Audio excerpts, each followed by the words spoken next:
নমস্কার। আজকে আমাদের আলোচ্য বিষয়বস্তু হলো যে মহাদেবকে স্বপ্নে দেখার কী অর্থ আছে সেগুলো নিয়ে আজকে আমরা একটু আলোচনা করবার চেষ্টা করব।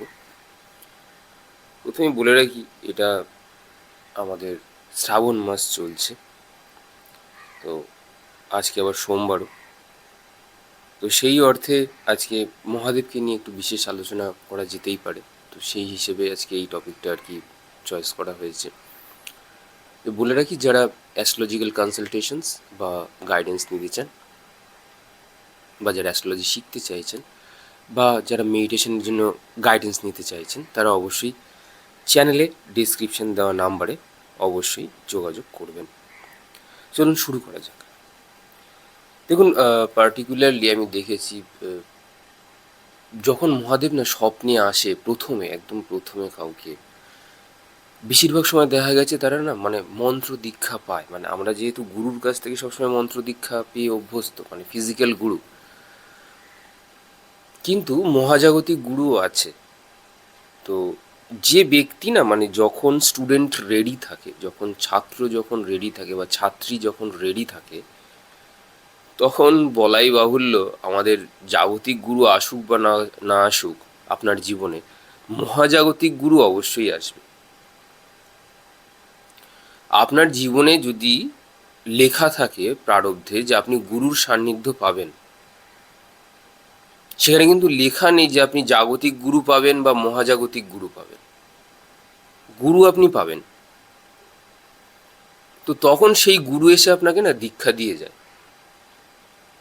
বিভিন্ন চেনা পরিচিত মানুষের ক্ষেত্রে দেখেছি, তাদেরকে পঞ্চাক্ষরী মন্ত্র তারা স্বপ্নে দীক্ষা পেয়েছেন। এবার অনেকে স্বপ্ন দীক্ষা না ঠিক মানে না কেন আমি ঠিক জানি না। একই স্বপ্ন একবারও আসতে পারে, আবার বহুবারও আসতে পারে। এসে আপনাকে দীক্ষা দিয়ে চলে যাবেন মহাদেব। সেটা মহামৃত্যুঞ্জয় মন্ত্র হতে পারে, বা আপনার পঞ্চাক্ষরী মন্ত্র হতে পারে, বা যে কোনো মন্ত্র উনি এসে দীক্ষা দিয়ে যান। সেই মন্ত্রগুলোকে উচিত আমাদের ভক্তি ভরে, শ্রদ্ধা ভরে, ঠাকুরের শিবের ছবি সামনে রেখে সেগুলোকে আমাদের প্র্যাকটিস করে যাওয়া। এটা হচ্ছে এক নম্বর অর্থ। মহাদেবের স্বপ্ন দেখা মানে মহাদেব আপনার উপর প্রসন্ন হয়েছে বা আপনাকে দীক্ষা দেওয়ার জন্য এসেছে।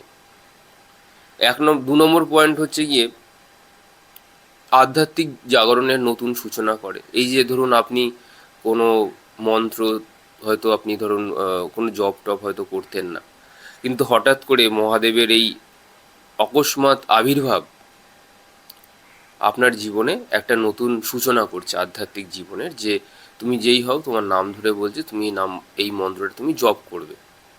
দেখবেন ঘুম থেকে ওঠার পরে সেই মন্ত্রটা অটোমেটিক আমাদের মুখের মধ্যে কিন্তু চলতে থাকে, যে নতুন মন্ত্রটা, সেটা যেটা আপনাকে শিব অর্থাৎ মহাদেব আপনাকে দিয়ে গেছেন স্বপ্নে, সাবকনসিয়াস মাইন্ডে, সেটা কিন্তু আপনার চলতে থাকবে। তো স্বপ্ন দীক্ষা হয়, এটা একটা সবচেয়ে বড় উদাহরণ। আধ্যাত্মিক জাগরণের সূচনা হয়। পরের পয়েন্ট বলবো যে আপনার ধীরে ধীরে না আপনার যে কঠিন যে সময় যেটা দিয়ে আপনি এতদিন ধরে চলছিলেন বা হয়ে আসছিলেন, সেগুলোর আপনি একটা ভিন্ন দর্শন পান জীবনে। এই যে কঠিন সময়টা চলে আসছে, সেখান থেকে কিভাবে বেরিয়ে আসতে পারবে, সেটার একটা বড় একটা ধারণা কিন্তু মহাদেবের স্বপ্ন থেকেও কিন্তু পাওয়া যায়। উনি অনেক সময় সংকেত দিয়ে যান, কিন্তু আমরা না অনেক সময় ঠিকভাবে বুঝে উঠতে পারি না। খুবই সাধারণ, অতি সাধারণ মানুষ আমরা। তো এই ব্যাপারটাও হয়ে থাকে। জীবনের কঠিন সময় ধীরে ধীরে আপনার পরিবর্তন হতে থাকে। পরের পয়েন্ট বলবো যে অন্তরের ভয় ও উদ্বেগ কমার ইঙ্গিত দেয় উনি স্বপ্নে এসে। কীভাবে দেয়? এই যে মহাদেব যিনি আছেন, উনি কিন্তু ভয়কে তোয়াক্কাই করেন। মহাদেবের কাছে ভয়ের কোনো স্থান নেই। তো উনি যার কাছে আসছেন বা স্বপ্ন দেখাচ্ছেন, তার কাছেও কিন্তু ভয়কে নাশ করতে আসেন উনি। ভয়টাও একটা রিপুর মধ্যে একটা। তো উনি ভয় নাশ করতে আসেন। অনেকের ভয় থাকে কারোর ওপর তন্ত্র চালনা বা পিশাচ চালনা এগুলো করে থাকে বিভিন্ন নিম্নগামীর মানুষজন। তো মহাদেব তাদেরকে আশ্বস্ত করতে আসে, যেরকম কাল ভৈরব আছেন। হুম, এরকম বহু, মানে মহাদেব বলতে গেলে মহাদেবের যতগুলো ফর্ম হয়, যতগুলো আপনার ওনার রূপ হয়, সবগুলোর কথা নিয়ে আজকে আমরা আলোচনা করছি।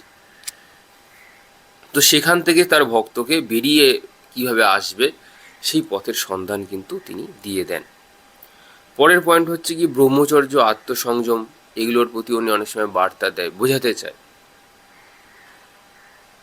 মহাদেব হচ্ছে গিয়ে একজন খুব বড় মাপের যোগী। তো সে ধ্যান সাধনা করে তার যে শক্তি আছে, যে শক্তি যেভাবে উনি রূপান্তর ঘটিয়েছেন, সেটা 5টা মানুষ হয়তো পারবে না, কিন্তু যে ব্যক্তির স্বপ্নে এসেছেন উনি, এসে কিছু বোঝাতে চাইছেন বা বলতে চাইছেন, এটা বোঝাতে চাইছে যে তুমিও শক্তির রূপান্তর করো। যেরকম আপনার ক্রোধকে ভালোবাসা দিয়ে, দুঃখকে আনন্দ দিয়ে, কিভাবে তুমি যখন দেখছো তোমার জীবনে কোনো দুঃখ আসছে বা এসে গেছে, সেই পরিস্থিতি কিভাবে তুমি সামলে নিয়ে তখনই কিভাবে আনন্দে চলে যেতে পারো, সেই বিষয়টাও, সেই বিষয়ের জ্ঞানও ভক্তকে দিয়ে থাকে, বা যার প্রতি উনি প্রসন্ন হন।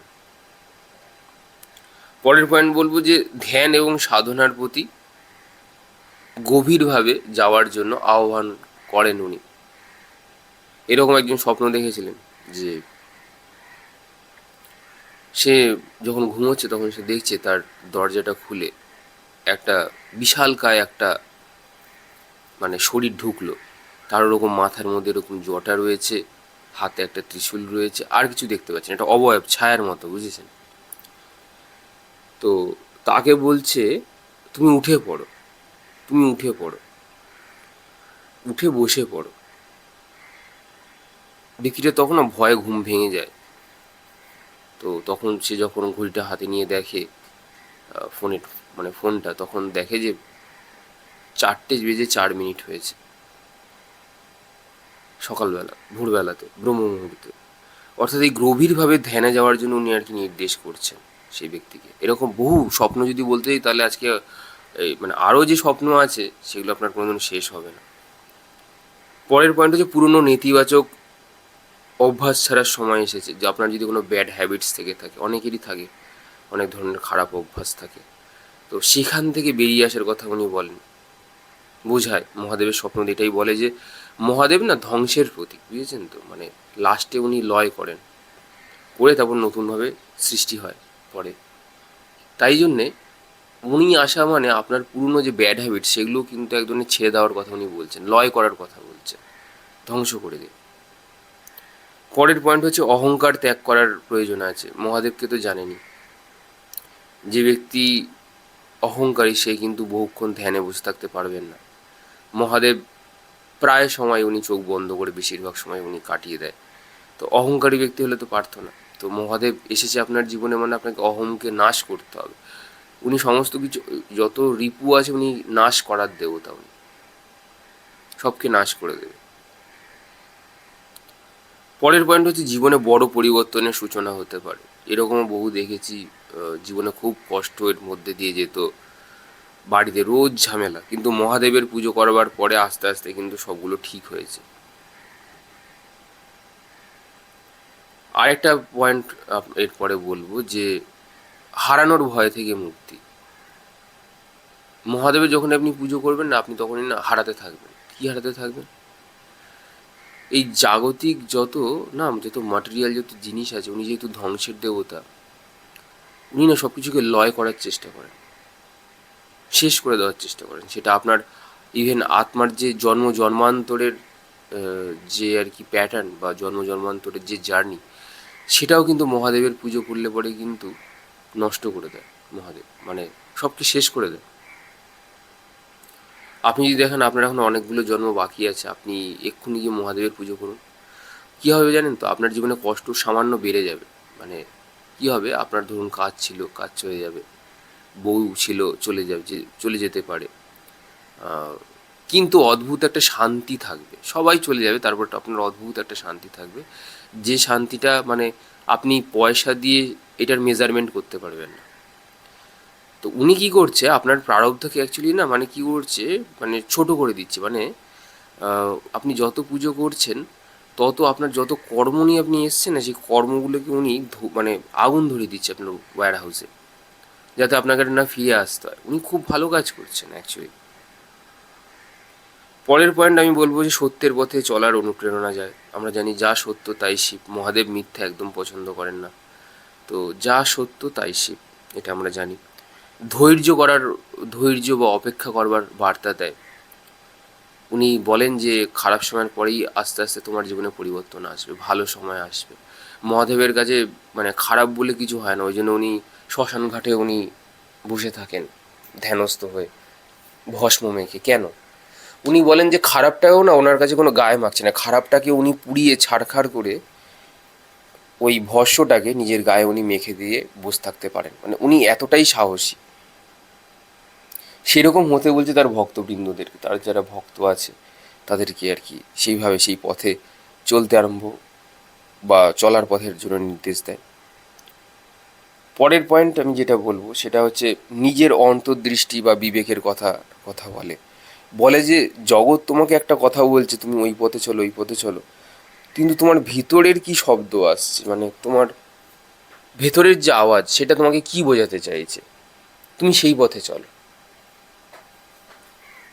পরের পয়েন্ট আমি বলবো পরিবার ও সম্পর্ক যেগুলো আছে সেগুলোর প্রতি অনেক সময় দায়িত্বশীল হতে বলে। উনি বলেন যে, বলতে চান মহাদেব নিজেও যেহেতু একজন ফ্যামিলি পার্সন। তো ব্যাপার হচ্ছে মহাদেবের যে ফ্যামিলি যে পার্সেন্টটা সেটা আমরা সবাই জানি, উনি বেশিরভাগ সময় ফ্যামিলিতে থেকেও অ্যাবসেন্স থাকে।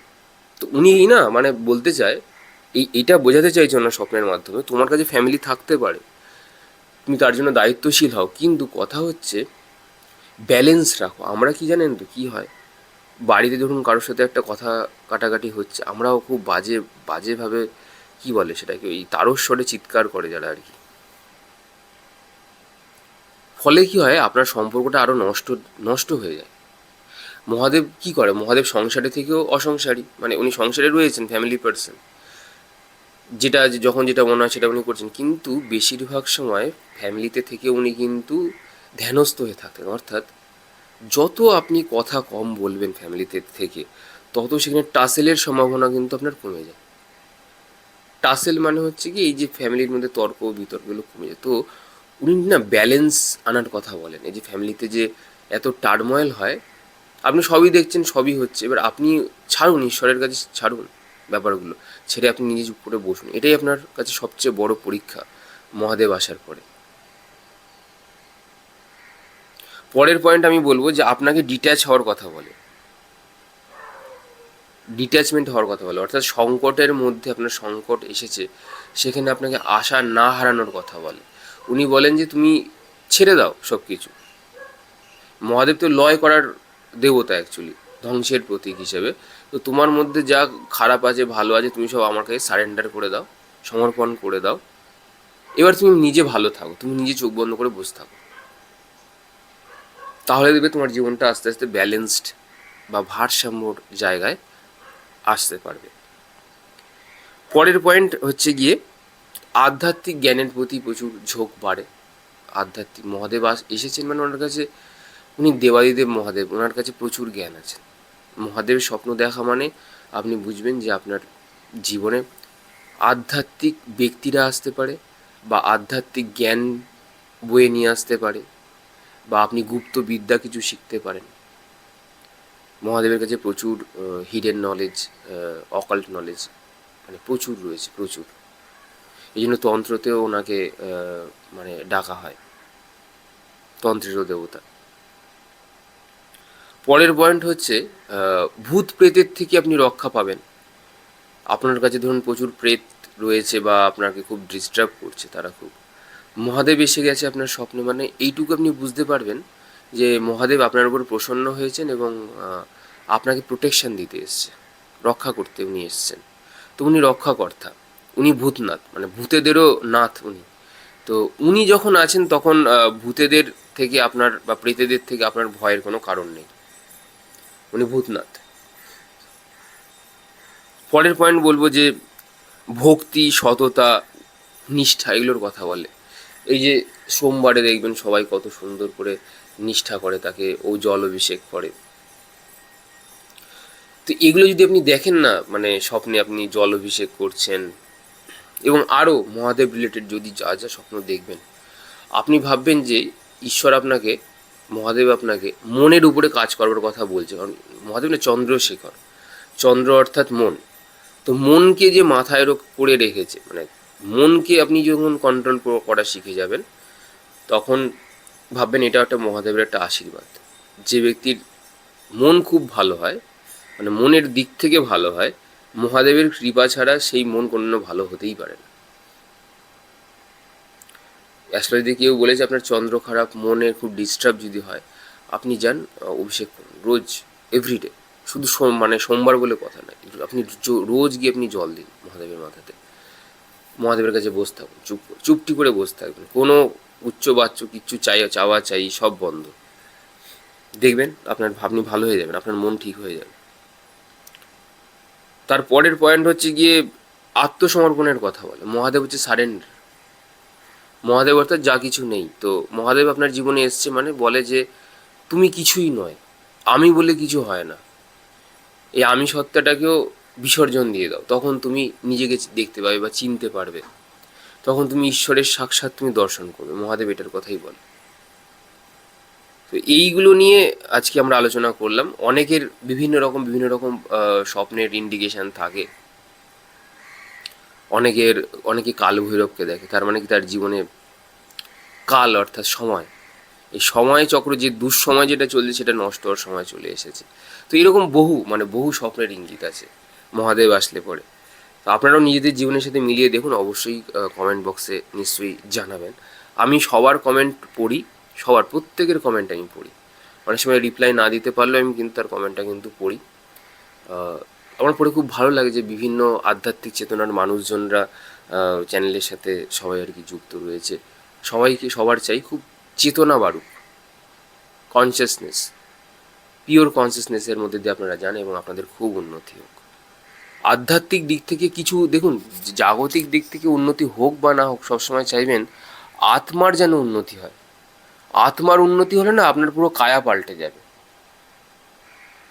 সমস্ত কিছু পাল্টে যাবে। ঠিক আছে, আজকে আসি, কালকে আবার অন্য কিছু নিয়ে আমাদের কথাবার্তা হবে। ভালো থাকবে।